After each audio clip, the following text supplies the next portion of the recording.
की इस standard definition से अलग हटकर इसे प्राइवेट पब्लिक पार्टनरशिप समझता हूं।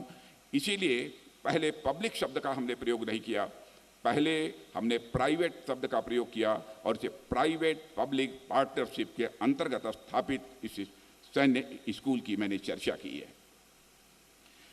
मैं प्राइवेट शब्द को इसलिए पहले रख रहा हूं क्योंकि वर्तमान समय में यदि आप देखिए तो अर्थव्यवस्था के लगभग प्रत्येक क्षेत्र में प्राइवेट सेक्टर की भूमिका पब्लिक सेक्टर के मुकाबले कहीं अब ज़्यादा होती जा रही है। भारत की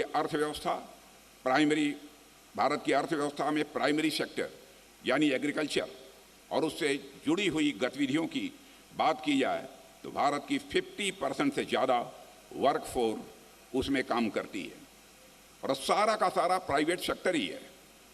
सरकार कहीं जाकर खेती नहीं करती है, खेती का सारा कार्यभार प्राइवेट लोगों की जिम्मे होता है। तो आप देखिए, जो अर्थव्यवस्था का सबसे बड़ा हिस्सा है वह अपने आप में प्राइवेट सेक्टर है। इसके अलावा अर्थव्यवस्था के बाकी दोनों सेक्टर यानी मैन्युफैक्चरिंग सेक्टर और सर्विस सेक्टर में भी प्राइवेट सेक्टर की भूमिका पहले से कहीं अब ज़्यादा हो गई है।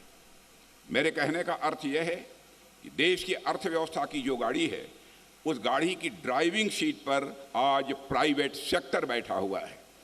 इसलिए मैंने जब यह कहा कि जब कभी पीपीपी मॉडल की बात आती है तो वह पब्लिक प्राइवेट पार्टनरशिप नहीं है, बल्कि वह प्राइवेट पब्लिक पार्टनरशिप ज़्यादा होती है। और देश में जिन नए सैनिक स्कूलों की स्थापना हो रही है वह इसी प्राइवेट पब्लिक पार्टनरशिप की आधार पर ही की जा रही है।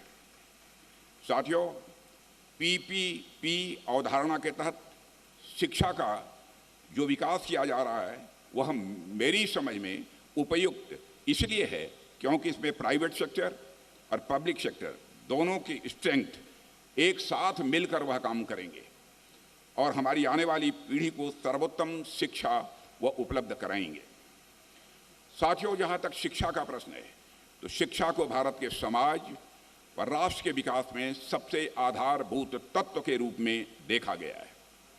भारत में शिक्षा का प्राचीन काल से ही महत्व कितना रहा है यह आप सभी अच्छी तरह जानते हैं। हमारे यहाँ प्राचीन शिक्षा प्रणाली ने समाज निर्माण में अपना बहुत ही महत्वपूर्ण योगदान दिया है। इस सच्चाई को भी कोई नकार नहीं सकता है। आमतौर पर ऐसा माना जाता है कि जो हमारी प्राचीन शिक्षा रही है उसका ध्यान सिर्फ और सिर्फ मानव के आध्यात्मिक यानी स्पिरिचुअल और मानसिक यानी मेंटल डेवलपमेंट पर ही रहा है। माना गया कि चाहे वो वेद हों, पुराण हों तथा हमारी जो संहिताएं हों, उपनिषद आदि हों, उनका अध्ययन मानव को केवल अंतः ज्ञान यानी अंदर के ज्ञान की ओर ले जाता है। साथ ही ब्रह्म और जीव के संबंधों को भी प्राचीन शिक्षा प्रणाली में अधिक महत्व दिया गया है। लेकिन हम ध्यान से देखेंगे तो हम पाएंगे कि यह सिक्के का सिर्फ एक पहलू है। साथियों, यह सही नहीं है कि प्राचीन शिक्षा प्रणाली में केवल स्पिरिचुअल डेवलपमेंट यानी आध्यात्मिक विकास पर ध्यान दिया जाता था, बल्कि मन के भीतर के साथ साथ बाह्य ज्ञान जैसे मैथमेटिक्स हो, साइंस हो, फिलॉसफी हो, व्याकरण हो, नृत्य और संगीत इत्यादि पर भी प्राचीन काल में ही ध्यान दिया जाता था। यही कारण रहा है कि भारत में जितना आध्यात्म का प्रचलन रहा उतना ही प्रचलन मैथमेटिक्स और साइंस जैसे विषयों का भी रहा है। हमारा यहाँ अनेक मैथमेटिशियन जन्म लिए, अनेक गणितज्ञ जन्म लिए जिन्होंने सिर्फ शून्य की ही खोज नहीं की बल्कि पूरे नंबर सिस्टम की ही खोज कर डाली। ऐसे मैथमेटिशियन हमारे यहाँ पैदा हुए। हालांकि नंबर सिस्टम की खोज जब भारत से निकलकर अरब से होते हुए दुनिया भर में पहुंचा तो दुनिया ने मान लिया यह सिस्टम अरब की देन है, लेकिन ऐसा नहीं है। उन सिद्धांतों का मूल बीज भारत में ही था। यहाँ पर बहुत सारे हमारे टीचर्स मौजूद हैं, बहुत सारे यहाँ पर हमारे छात्र मौजूद हैं। यहाँ पर मैंने अध्यात्म की चर्चा की है। मैं जानता हूँ कि अध्यात्म की जब भी बात की जाती है लोग यह समझते हैं मंदिर में जाकर पूजा करना, मस्जिद में जाकर इबादत करना यही अध्यात्म है। लेकिन सच्चाई है कि यही अध्यात्म नहीं है।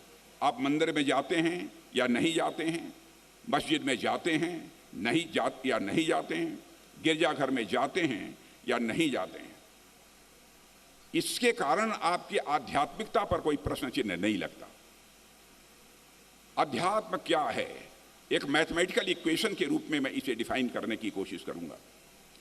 थोड़ी देर के लिए आप यह मान लीजिए, आपका जो मन है यह सर्किल है, एक सर्किल है, और आप जानते हैं छोटे मन का व्यक्ति कभी बड़ा नहीं हो सकता है। और हमारे आदरणीय अटल जी कहा करते थे, छोटे मन का व्यक्ति कभी बड़ा नहीं हो सकता है और टूटे मन का व्यक्ति कोई खड़ा नहीं हो सकता है। मेरे बहनों भाइयों, यह मन जितना छोटा रखोगे आप उतना